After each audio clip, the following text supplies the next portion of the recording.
birth could be more safe? What if it could be ecstatic? What if the journey into motherhood was not only powerful, but deeply healing, sensual, and transformative? Today, we're exploring how reclaiming birth as a sacred rite of passage can shift not only how we birth, but it impacts how we live. My guest today is someone very special to me, Anemone Hedtstück, and she'll say it herself because I know I'm struggling with a German name, but she is a holistic OB-GYN who weaves together herbal medicine, anthroposophic healing, manual therapy, and the deep work of transforming sabotaging birth patterns. A mother of two, including a hospital birth and an ecstatic home birth, Anemone has devoted her life to guiding women to connect with their bodies, their babies, and the sacred power of birth. She believes every woman has a healer within and that birth is a profound rite of passage. She says, I am witnessing day by day that healing can be a long journey or an orgasmic instant shift. And today, it's so special because she's one of our newest orgasmic birth practitioners as well. So welcome. It is truly such an honor to have you join us to share your wisdom and stories with us and our community today. Thank you, Deborah. I'm so happy to be here and also to have been with the Orgasmic Birth Practitioner training. Yeah, we had so much fun, and you brought so much joy and pleasure to us. But for today, let's start with, you wrote to me and you spoke about that your first birth was a deep initiation and a lesson in some ways how not to treat women in labor. Can you share how a little bit about your birth, but also how that shaped your path in being a provider, being a physician, and wanting to provide more holistic care? Well, I'm gonna start perhaps from a dream. I mean, I dreamt of being pregnant early, and I always had a little bit of fear because I didn't want to be pregnant so young. But finally, I forgot that fear, and I got pregnant at 22 years. So because I had this dream, this was welcome, and I from the beginning I felt that this is right, and this is a heart wish, and it should be. So, and this time I was like today still very nature related. I had I guess a healthy lifestyle. I did some sports and didn't take chemicals. And as my mother had two natural births, and friends had also some. I had two friends who had home births. I was totally in trust with myself that I can also have a natural birth because this is as it was meant to be. So, as a medical student already, I knew that the first contractions will take a little bit time. So, I wanted to stay as long as I could at home. And actually, I was in the woods in the night and in June with all the tasty smell of some flowers. And I really passed this first time happy, of course, challenging the contractions, but good. And then I thought, okay, so from my mind, I should go to hospital. And I have chosen a holistic hospital. So I thought I was sure that will support natural birth. But when I went, and then it is the lesson I learned that I never knew that I'm so vulnerable because all these little routine interventions, questions, a needle here to check, the ZTG ultrasound for the first check to come in hospital, it totally brought me out because I wanted to do it right for other person and to cooperate. So, and additionally, there was a midwife who really wanted to show her issues with doctors and medical students, and she was like, I will show this little girl that me, the midwife, knows how to guide births. And yeah, at some point he also shouted at me, and I'm a very sensible person, so I couldn't react on this, but this brought me out. I was half in a trance from birth, and but I couldn't react, and so I was out. Yeah, and this was yeah. At the end, the birth stopped, and they decided for me to have an epidural. You say, huh? And Yes. finally, I accepted because I had no other support, and so yeah, the birth was a good birth, a normal hospital birth, like many, without any complications.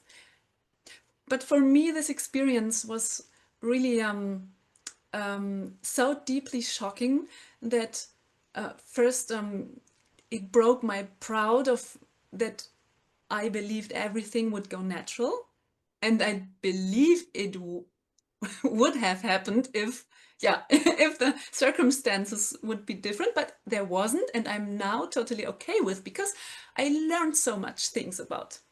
Yeah. So this was a big pain for long, and I couldn't, and it took several years to really let go. Yeah, that this was my first birth. Birth. And, I just, as you're saying it, I can feel my heart, feeling for it is such a vulnerable time, right? And it was really, you could feel how people's words and how they treat you has such a profound impact, right? We're so vulnerable and open in labor, but I'm glad you were able to heal over time. And how did that, because you were a medical student, what lessons did you learn that you kind of brought forward into your practice and into your life? Yeah, at first of all, not to bring personal issues into a room where you are with a birthing person. Yeah. So this was a practice from the beginning, when I decided to go to the career of obstetrics, I decided, when I go, I leave everything outside. And I did this practice really regularly and consciously. And yeah, this was one thing.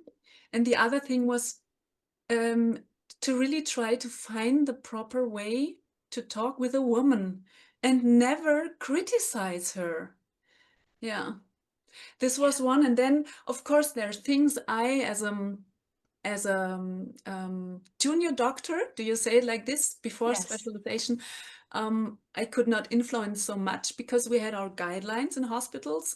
But of course, I was like, with me, the women always could talk. Do we need that? Do we need that? And what I could make possible, I made possible. And midwives in Switzerland are really strong. They have a strong voice. So I was, I was like, yeah, it was a good cooperation, but of course it was hospital, and yeah, but this was like the things I learned and I implemented in my work. Yeah, yeah. Yeah, that Mm. beautiful lessons. And you also went on and did other training, right? Because I read that you have a background in anthroposophic medicine, herbal healing. And so as you continued learning and in time, you had a second birth. Can you talk a little bit about what you might have done different even in that pregnancy and what that birth was like? Yeah. So mm the distance between my first and second child are 10 years. So I really had time to learn. And of course, there are personal patterns also, which the one I told before, that I want to do everything right, be the good girl to others, but not look to me. But in birth, it's important to stay embodied and in the flow. So this was one pattern I could realize and let go. And also being and assisting all these births, and with my intention, bringing everything and hoping that the person can give birth fulfilling and blissful.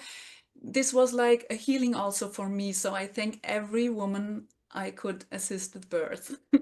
Yeah. And then my holistic approach, this is also rooted from the early beginning. I always was studying the holistic methods besides, because this was whole for me. I had to do this. And there, of course, when we have the perception in anthroposophic medicine, but also from other cultures, that the soul is an individuality, at least at the conception time, or also before, with pure consciousness. This is how I can connect to my babies, and this was my natural feeling also. So I went into conversation with my babies in my womb, and the one important thing was also I realized that I really have to prepare, keeping my privacy and my flow and my intuition. And that's why finally I opted, of course, for home birth, because then I was implementing all what I wanted.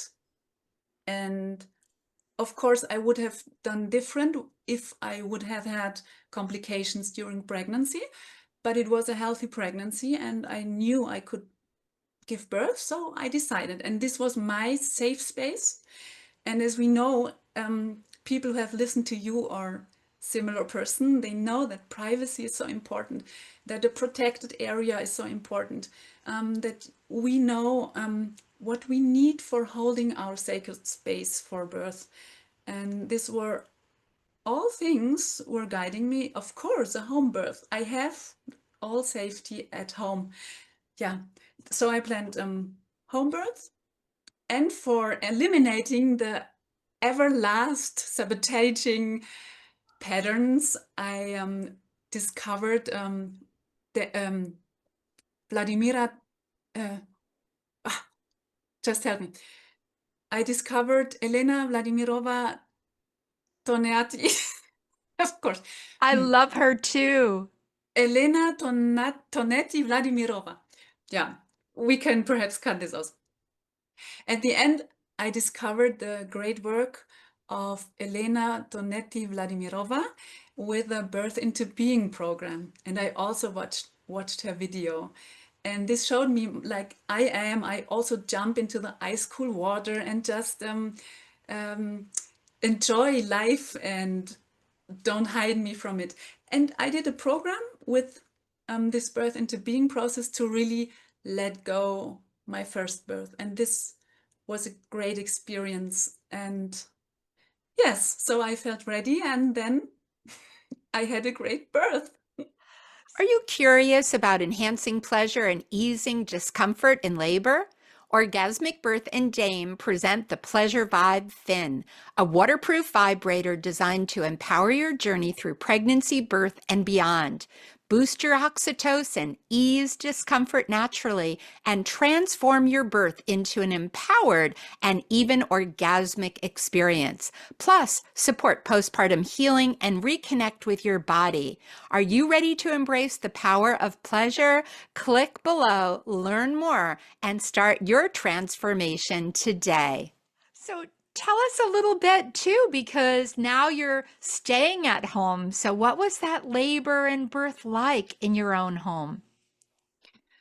Well, first of all, I was not in pressure when to pack my bag and want to count the contractions. Oh, now it's 2 times every 10 minutes. No, I just stayed at home and was curious how it would be then. Yeah, then we did a great walk in the woods.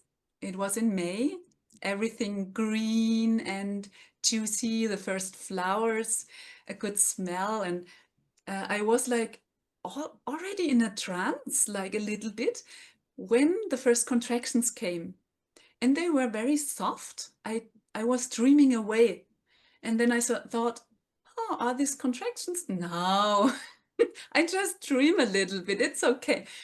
But I was so slow. My husband and girl went at home and they cooked a very delicious meal. They never had cooked like this, but it was so delicious. And I came home and had this delicious meal. Um, and everything was so strong, every taste and sensation and sounds and so and so. Um, but a while after, with pleasure, I had to vomit this delicious meal. Oh, But it was like also like pleasure. This was a feeling of, yeah, let go. And then it started. And then it really started, and it was not long. And in the final 40 minutes, my midwife arrived. And she just said, yeah, it's all okay. And she didn't intervene. And then I had a beautiful water birth, and I catched up my baby and took him. And this was a very beautiful feeling. And of course, I had pain, yeah, but it really was not bad. And the special thing after birth, it was like, it was like, I want to do this much more times again. So I want to do a lot of more births because this experience was so powerful and extraordinary. And yeah, that's why me too can say I had an orgasmic birth. I didn't have like a um, 11 seconds orgasm, but the experience was like that. yeah. So beautiful. Thank you so much for sharing. And I have to ask, because I'm just curious, at this point, you had been practicing medicine. How were your colleagues about you having a home birth? That was really funny because my superior doctor, very experienced, and I appreciate her because she taught me breech births. She did breech births, and I appreciate her a lot. But she was very strict, and she asked me, Anemone, where do you want to give birth? And I said, oh, perhaps in a birth center. Oh, then with no security, you can go birthing at home. And I said, okay, let's do it. And so, of course, everybody was like saying, no, this is a risk. And why? We have everything here and we are nice to you. Come birth with us. You know us. But I thought, no, I cannot birth in my team. Of course, there's a lot of, until now, there's a lot of from colleagues, they don't trust in natural birth process. Yeah. Yeah. But how wonderful that you got some support there. And that's why I had to ask, right? Because I know it's very hard sometimes to be birthing at home when a system feels that just come to the hospital. But you gave so many good reasons, and I want to come back to some of the ways too you're carrying this forward and working in your practice. But you said that many people carry subtle sabotaging patterns that could be from a past birth or a culture or the birth stories we hear, right? So, what does it mean to clear these? And it kind of leads to what we're talking about. This is important not only for women and everyone giving birth, but also for providers, right? It's our own sometimes sabotaging patterns or stories. So, what does this mean to clear them? For the pregnant person, or the Yes. perhaps better the mama the person who wants to get mama, perhaps better before conception. Yes, to really be curious about what we have for patterns from media, from um, from birth stories, from cultural imprints, from historical, like the Christian. I grew up Christian, like from when Eve was. When Eve was out from the paradise, then you have to bear in pain from now on. So, and this is very deep in all of us who are grown up in Christian society. And I guess in other cultures there are similar things. So this is a groundbreaking belief we have inside unconsciously. We have to let go. Also, the being a victim as a woman, letting go. These are like collective patterns and the personals. And these are, for example, how our mother has given birth to us.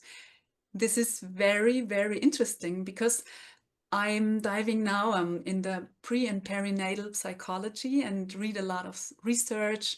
And it's obvious that if the mother had a traumatic pregnancy or birth, this, of course, it creates a lot of stress in the baby, but also makes an imprint. This is birth. And we don't, it is not conscious, but it is deep, deep inside us. This is one interesting pattern. And of course, when we had a traumatic birth or a birth with bad experience, then also, yeah, these are the main things, patterns I know right now. Yeah. And it's so important. And I know we were talking about for the women, but don't you feel that providers sometimes have their own past beliefs or traumas in all the ways that you said that they also can bring to birth? Yes, that's totally right. What you say, yeah, this because I observed like superiors or colleagues who said they wanted good for the woman. Yeah, they were not wanting bad for the woman, but they said, "Oh my God, I had so much pain, and I wanted a epidural, and I didn't get at the right moment. Give her now." So, like, this is an example. Of course, this is really influencing, and I, for that reason, I recommend to every person involved in birth, obstetricians, midwives, doulas, also partners perhaps, or mamas, do their work on it and release it. Yeah. Yeah. And Thank you. yeah, this is very important because it influences when a doctor or a midwife, you're listening to say something to you.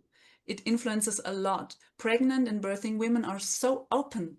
They, of course, they want the best for their baby, and they are in quite a trance. And they, if you say them something, they will do it. Yeah. Mostly, if they're not so independent and empowered, like now more and more women. Yes. Yeah, it's such a time, right? To do the work ahead of time, to clear and to be in your power and step in that. So, one other question, because I know you talked about that you're very involved with pre and perinatal psychology and that bonding, that prenatal bonding. Can you just talk about that or share some insights? Why is that bonding? You even talked about talking with your baby in the womb. Why is that important, and how does that help women strengthen that connection with their baby? Yeah, this is I can tell we all know the postnatal bonding. We know this window of opportunity and that it's imprints for all the life. But before this time, we know that it is also as much as important. And um, what do I want to say? This prenatal time from conception to birth is the baby is developing its system, it's growing. When you look at embryology, of course, you You can observe like how the organ systems and nerve system, everything develops. And we know, you know also that embryology, the first weeks, everything is already there. Yeah, and this is the material, the body, the embryologic material body. But like my perception was that the pure consciousness and like the soul of the baby was before. Yeah. So this is a personal conception, and I know there are cultural beliefs and which support it. So I just invite women to just feel there, because they will feel something. Or perhaps not. They don't have to feel something. Sometimes it's very subtle and it's nothing wrong in this, but just be open and listen. What perhaps you have some images you never had before, or some feelings, dreams. You can be very open. Just put your hands on your womb and close a little bit the eyes and just feel your breathing. You first feel your body, and then feel, be open what perhaps you feel. You don't have to feel, but perhaps you feel. And this is something women can do. And if women really don't have access to that, they can look for a provider who offers prenatal bonding work. And then they can come more in contact with their baby.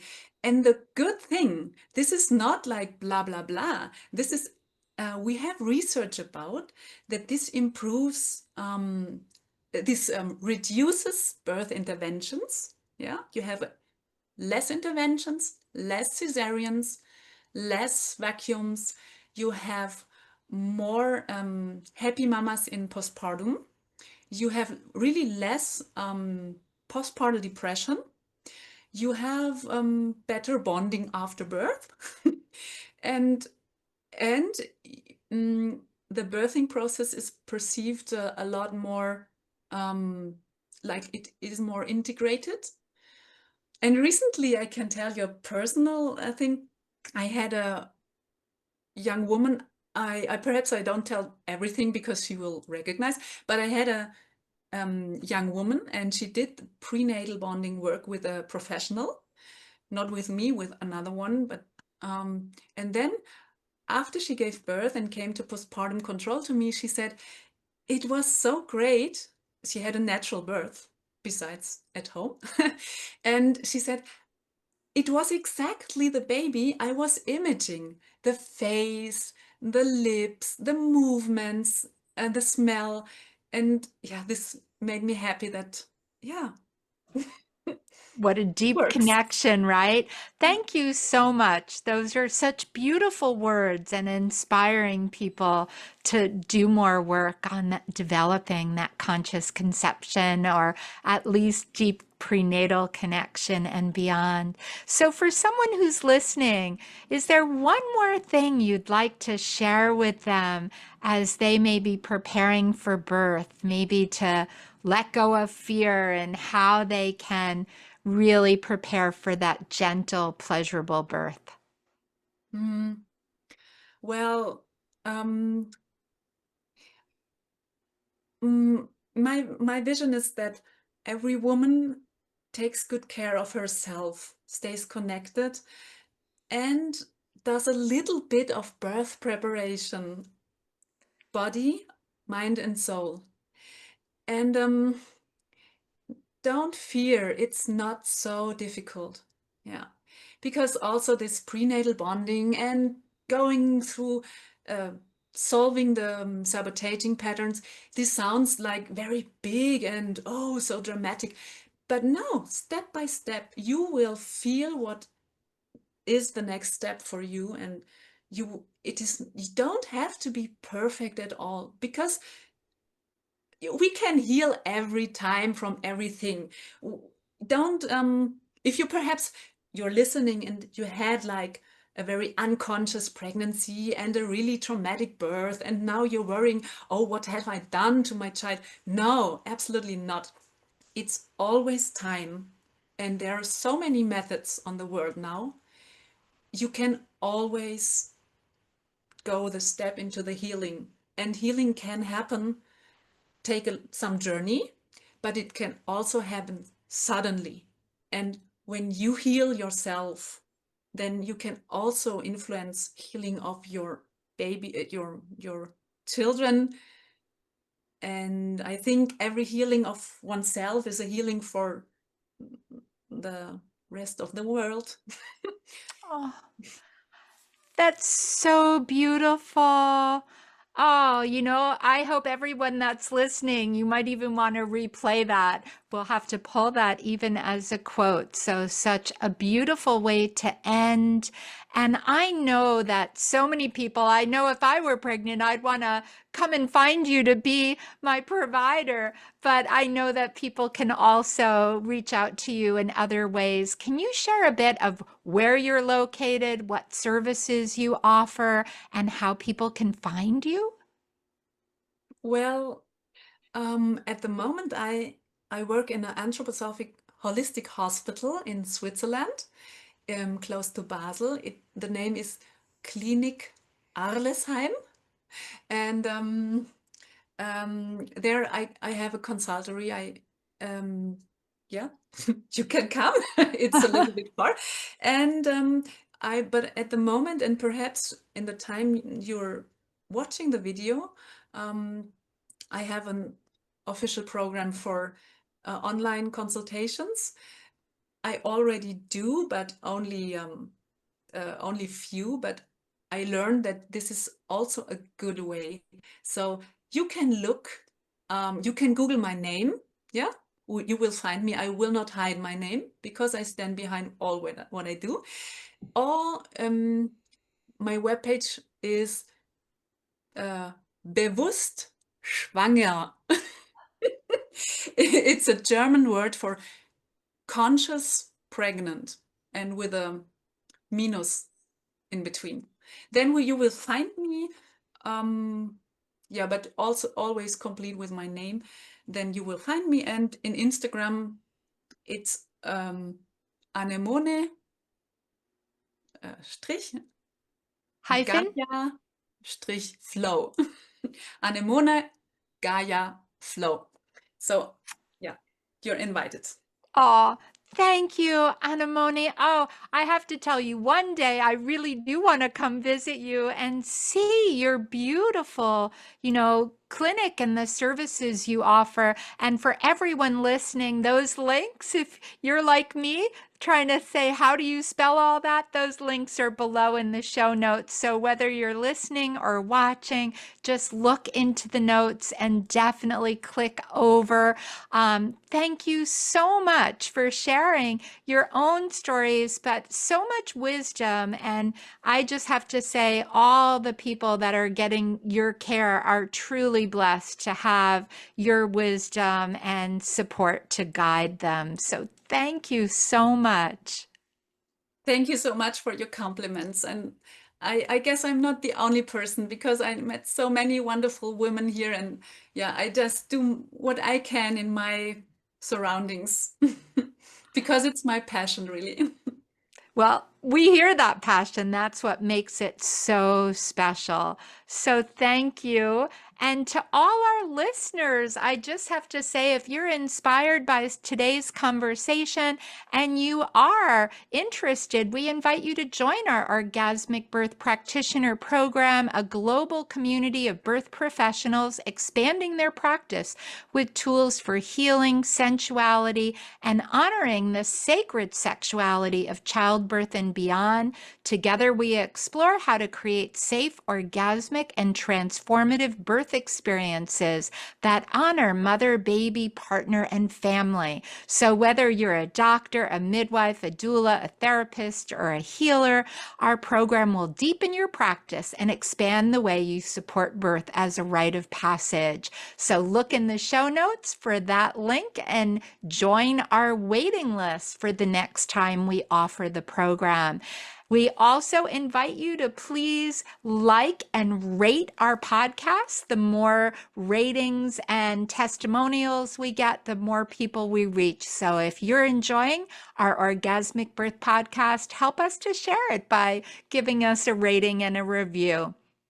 And until next time, I wish you a pleasurable week and hope you'll join us next week for the next episode of the Orgasmic Birth podcast.